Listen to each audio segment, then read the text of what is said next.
perempuan punya nilai perasa seperti cermin. Ibu pernah lihat cermin ya?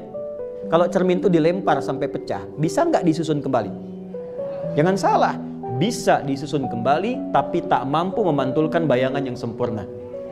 Sama dengan perempuan, jika dia tersakiti, nah, ini masing-masing yang bisa menilai dari masing-masing. Jadi kalau kita merasa ingin memasuki surga Firdaus, mulai sekarang konfirmasikan kekuatan iman itu melekat dalam hati kita. Yang tahu cuma kita sendiri.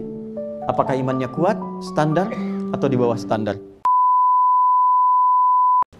Al-Anfal ayat 2. Innamal mu'minuna alladzina idza dzukirallahu wajilat qulubuhum. Ciri orang yang imannya sampai ke hati itu, cara ngeceknya kata Allah, kalau diperdengarkan disebutkan nama Allah, ada konfirmasi di hatinya, ada getaran. Nah biasanya, maaf, dalam sehari Allah memerintahkan disebutkan namanya 5 kali dalam sehari setiap pergantian waktu. Subuh, ke siang zuhur, ke sore asar, ke maghrib, ke isya. Diperintahkan diperdengarkan pada semua manusia yang masih punya telinga. Telinga dalam bahasa Arab disebut udhun, jamaknya disebut adzan. Karena itu lafaz pertama saat adzan dikumandangkan kalimatnya apa? Allah. Allahu Akbar, Allahu Akbar. Pernah nggak merasakan begini? Allahu Akbar, Allahu Akbar. Begitu mendengar kalimat itu ada getaran di hati kita, sudah adzan. Nah itu konfirmasi iman sudah sampai ke hati. Dan itu nggak mungkin bisa dirasakan kecuali oleh orang yang sudah punya iman. Kalau nggak ada imannya nggak akan punya getaran yang sama begitu, nggak ada. Kan beda kan? Ada getaran cinta, getaran iman, getaran kalau ada polisi depan kita melanggar lalu lintas itu kan? Lain. Getarannya lain. Allahu Akbar, Allahu Akbar. Kencang banget suara apaan sih ini? Beda. Nah, iman standar, lagi-lagi standar nih. Iman standar itu konfirmasinya begitu diucapkan langsung ada getaran. Itu standar iman. Allahu Akbar, Allahu Akbar. Subuh misalnya jam 4:06. 4:06. Allahu Akbar, Allahu Akbar. Ada getaran, cepat bangun, sudah azan. Nah itu menunjukkan imannya standar.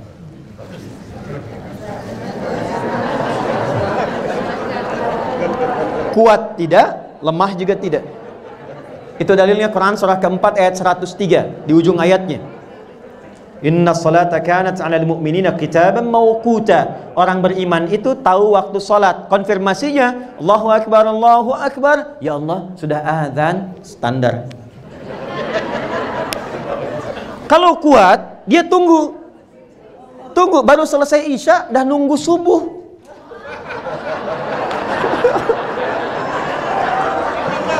Bukan nggak tidur. Dia tahu waktu subuh 4:06, dia pengen bangun jam 3. Dia mau siap-siap sebelum dipanggil. Itu menandakan imannya sedang kuat, tinggi. Yang repot itu dipanggil jam 4:06, baru sadar jam 6:04.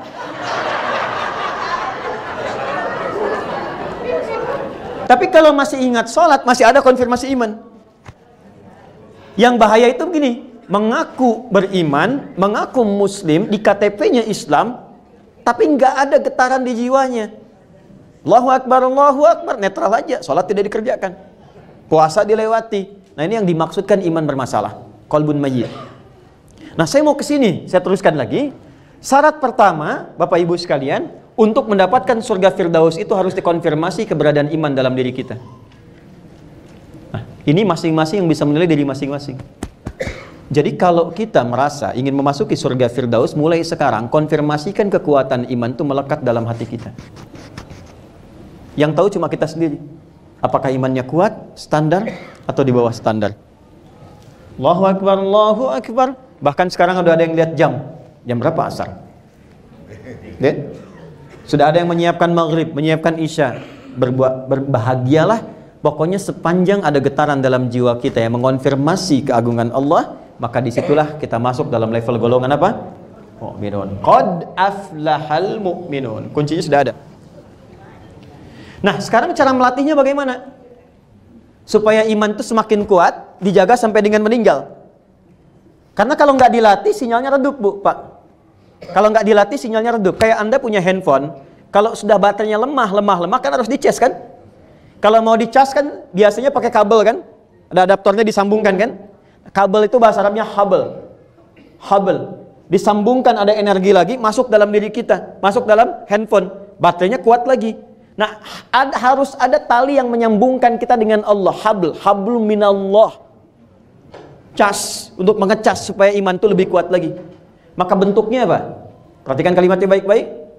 Qad aflahal mu'minun alladzina hum fi salatihim khasyi'un. Amalannya satu. Ini netral. Anda mau jadi apapun, mau jadi notaris, mau jadi pejabat yang lain dan sebagainya. Pokoknya kalau ini dikerjakan, jaminannya firdaus. Bukan sekedar jannah. Salat. Perhatikan. Salatnya khusyuk.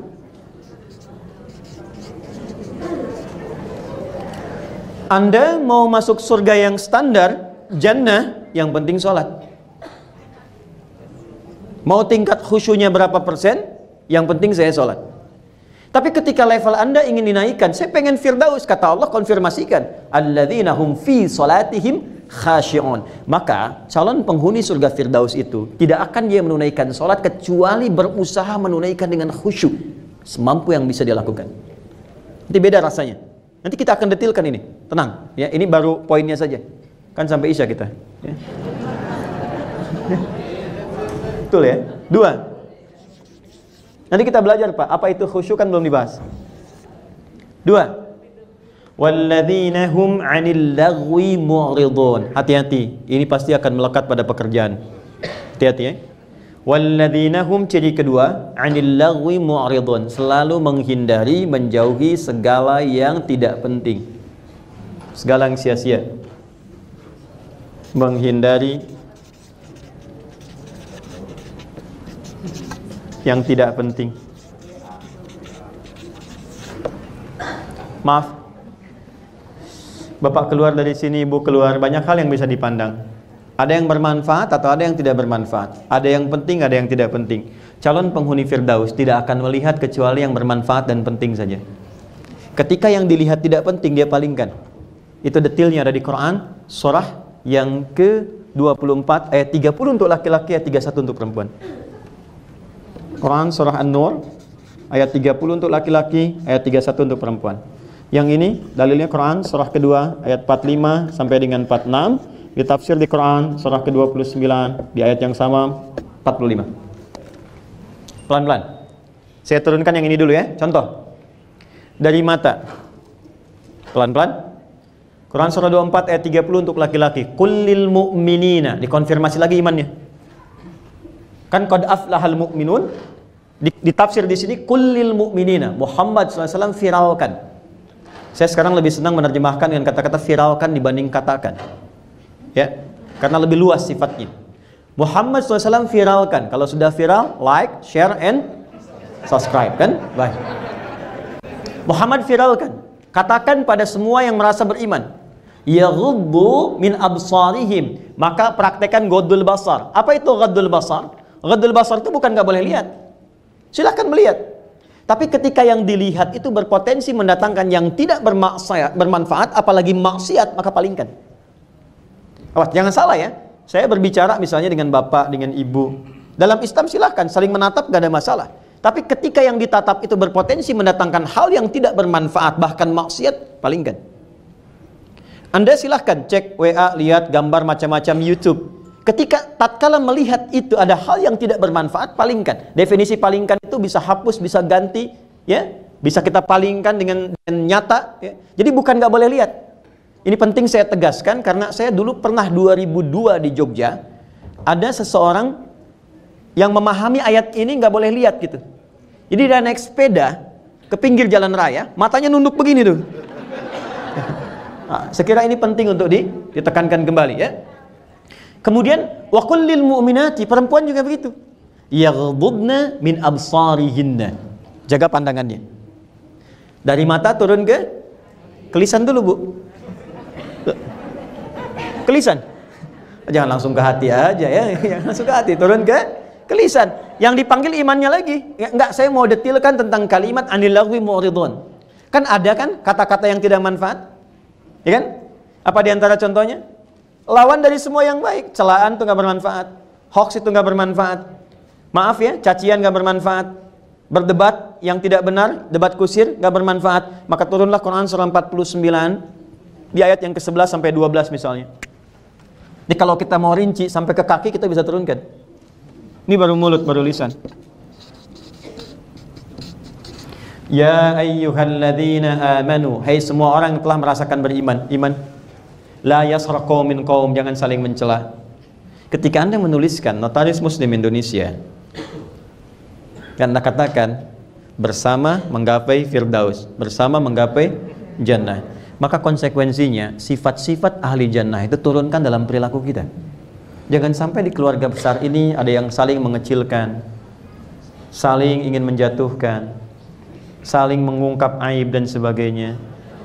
Baik itu di lingkungan keluarga, kalau disebut besar termasuk keluarga besar yang tidak ikut ke sini. Ibu datang, suami di rumah, jangan sampai bikin pengajian ibu yang suami disebutkan. Betul, ini contoh yang contohnya nyata diungkap di Quran, surah keempat ayat 34. Karena di antara nama perempuan itu kalau banyakan disebut nisa. Kalau laki-laki namanya konsisten, Bu. Sendiri ataupun banyak, itu akar katanya satu. Satu. Kalau sendiri rajulun, kalau banyakan rijalun, hurufnya nggak berubah. Rajul itu tegak, ya, berwibawa, tegas. Makanya kaki disebut rijlun karena tegas, kuat. Ya, jadi kalau ada laki-laki yang melambai, nah itu ya itu keluar dari sifat rujuliyahnya. Perempuan itu namanya dua. Kalau sendirian dia mar'ah. Saya detilkan sedikit ya. Kalau sendirian mar'ah. Kalau banyakan seperti ini nisa. Berubah jadi nisa. Ya, jadi nisa itu artinya apa? Bukan perempuan. Bukan wanita, nggak usah maksa. Nisa itu perempuan. Udah pakai perempuan. Banyak. An-nisa. Tapi kalau sendirian dia mar'ah. Mar'ah itu dari kata muru'ah seperti mir'ah. Maknanya tiga. Satu, yang senang tampil indah. Makanya perempuan disebut dengan mar'ah karena memang cenderung pada keindahan. Ya, dan itu biasa. Makanya mir'ah itu disebut cermin, itu mir'ah bahasa Arab seperti mar'ah. Jadi kalau ibu bawa cermin, bawa kaca, itu biasa. Diperiksa di dompet ada kaca, nggak apa-apa. Di handphone ngaca, nggak ada masalah. Masuk ke sini ada kaca, lihat lagi, wajar. Ya. Tapi ingat, mar'ah juga seperti mir'ah. Al-mar'atu kal mir'ah. Perempuan punya nilai perasa seperti cermin. Ibu pernah lihat cermin ya? Kalau cermin itu dilempar sampai pecah, bisa nggak disusun kembali? Jangan salah, bisa disusun kembali, tapi tak mampu memantulkan bayangan yang sempurna. Sama dengan perempuan, jika dia tersakiti, bisa cepat memaafkan, tapi sulit melupakan apa yang telah dialami.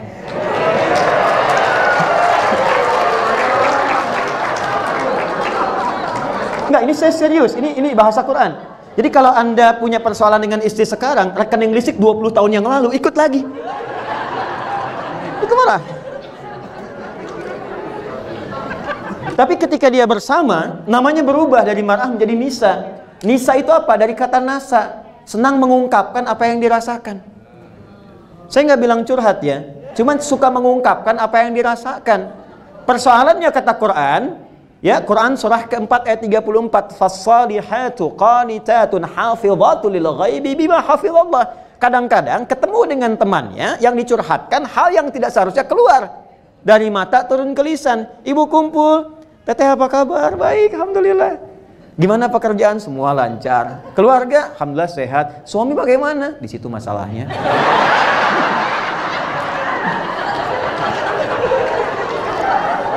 Hati-hati ya. Hati-hati. Ngurus mulut tuh. Oh, silangkan yang nggak penting. Sekarang nggak harus pengajian, Pak. Sudah bangun pagi, pasang status. Hati-hati. Ini ada bahasa Quran gini. Wa idza ja'ahum amrum minal amni awil khaufi adza'u bih. Itu sudah ada ayatnya. Ciri orang sakit, ciri masyarakat sakit itu semua diupdate. Semua di-broadcast. Itu ciri orang sakit. Anda keluar dari sini, lihat langit mendung, dipoto ceklik. Sekitar Bintaro mendung. Itu sakit itu. Itu sakit. Calon penghuni Firdaus hanya mengupload yang bermanfaat saja. Ingat ya. Awas. Satu hadis, satu hadis. Satu hadis, satu ayat. Sehari tampilkan nih anak-anak kita, binaan kita yang penghafal Quran. Kita sudah sampai mana ya? Alhamdulillah kita sudah diberikan rezeki oleh Allah, sudah sampai Cianjur. Itu rumah-rumah yang saya kan di kanan bikin posko Pak Bu. Kami dari hari pertama gempa Wahker sudah ada di sana. Bikin posko, tenda-tenda disusun kayak jadi komplek kembali, dapur umum. Sekarang kita mau bangunkan masjid. Tapi satu hal yang menyentuh jiwa yang paling dalam, hancur rata rumah-rumah. Bukan itu. Yang paling dahsyat itu rumah yang tegak pun yang masih mewah, penghuninya tidak berani masuk ke dalamnya. Takut. Dia lebih memilih tinggal di terpal-terpal atau meninggalkan wilayah itu. Saya bertanya dalam diri saya, kalau bekerja keras, berangkat gelap, pulang gelap, bertahun-tahun membangun seperti ini hanya untuk ditinggalkan, lalu apa manfaat pekerjaan yang telah dilakukan? Jadi kalau sekarang Anda, saya, kita hanya beraktivitas dan mengumpulkan dan yakin akan ditinggalkan semua itu, bahkan diberikan oleh ujian oleh Allah seketika bisa dihilangkan, maka tidak akan ada yang bisa dirasakan dalam kebahagiaan. Kecewa, capek, lelah, mengadu dan sebagainya. Penghuni surga Firdaus menjaga marwahnya di hadapan Allah sehingga dia hanya mengerjakan segala yang bermanfaat dan dengan itulah dijauhkan dari kekecewaan dalam kehidupan.